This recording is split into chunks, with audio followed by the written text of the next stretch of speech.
How would you like to be able to better answer your customers' questions about whatever it is that they're searching for on the search engines?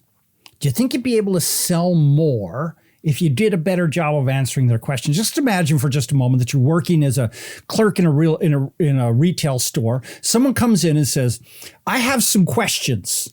And they ask you one question, you get that answer, and then you turn and walk away. When they've got several other questions, do you think you're going to make that sell? Or do you think you're going to sell more if you stay with them and answer each of their questions that they have? All right, so let me show you a free, very cool tool that'll give you some of the questions that people are actually asking. All right, here we go. So the tool is Google.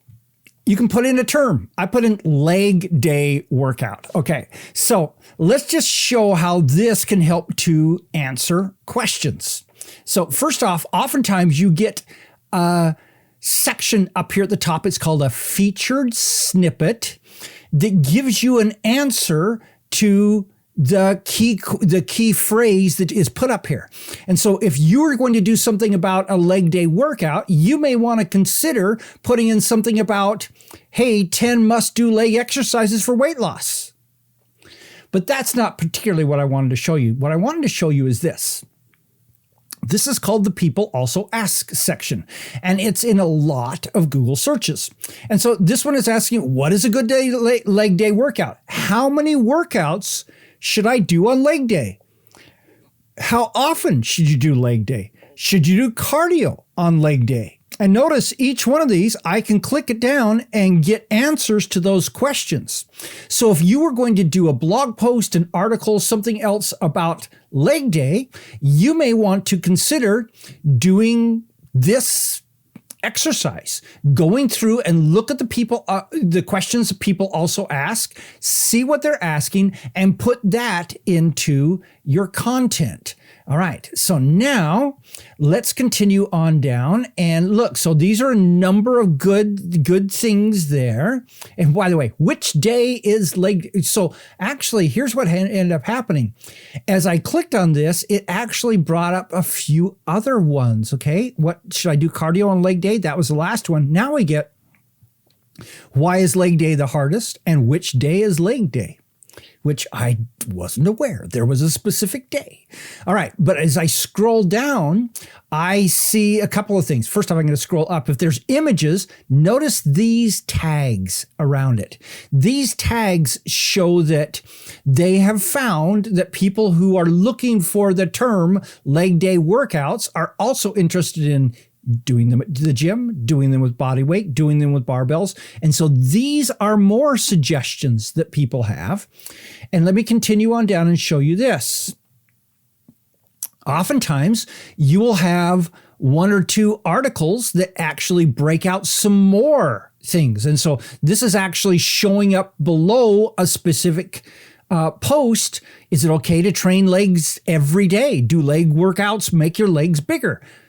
What do you think? How many leg exercises should you do on leg day? Are squats enough for leg day? So all of these, can you see how just by going through and looking at the different hints that Google gives you about what people are searching for, that you can figure out what people are searching for, what questions they're asking. And as you do that, you can better structure content, whether it's written content or video content or live content or a webinar, or we could go through all the things of content and see. In fact, I oftentimes do this very little exercise. By the way, here's something else.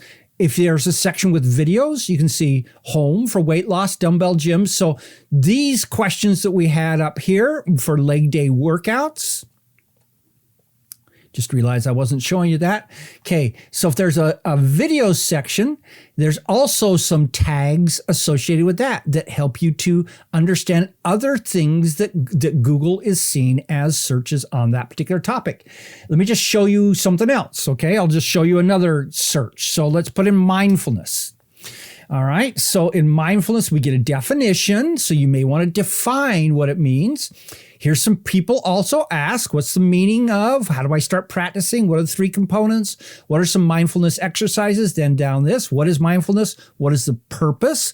What is the history?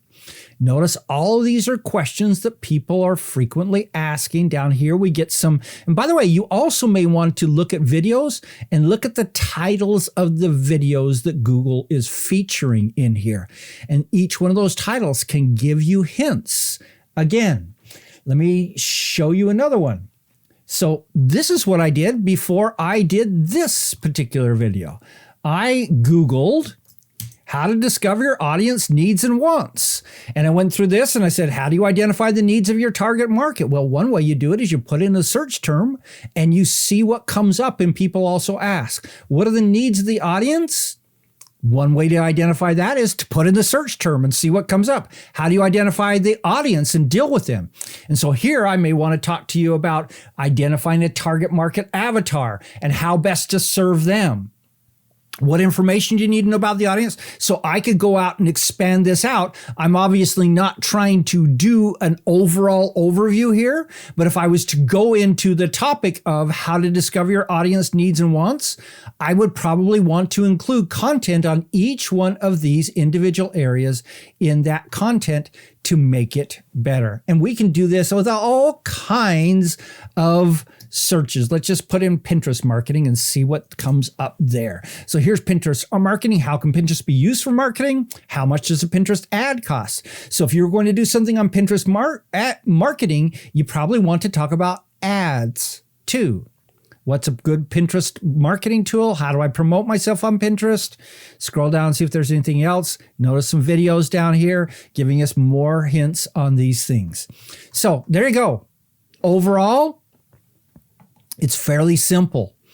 Google is giving us information about what works, what the audience is searching for, and what doesn't.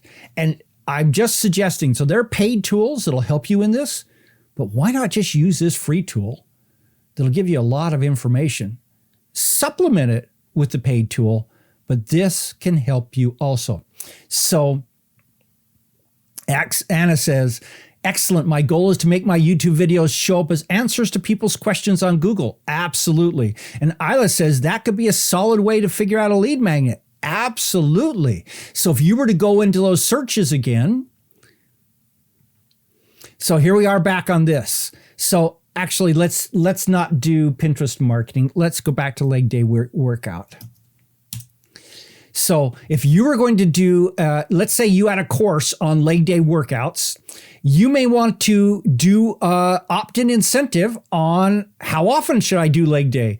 Should I do cardio on leg day? These are questions people have. And if you can give them answers to that as an opt-in incentive, especially if you can expand that out a bit with maybe some of these, like how many leg exercises should you do? Are squats enough for leg day? These are all excellent ideas for an opt-in incentive. Love that question. Thank you for asking it, Isla. All right, some ideas that can help you to create better content. Let me know your thoughts. Have you ever used this tool? Can you see how it can be valuable? Can you see how, hey, maybe just before you go on to do a Facebook Live, you may want to just key in the topic and just see what people are asking. See if there are any of those that ought to go into that Facebook Live. See if there are any of those things that ought to go into an article. Each one of these can help you. This is Don Crowther saying, just go do this stuff.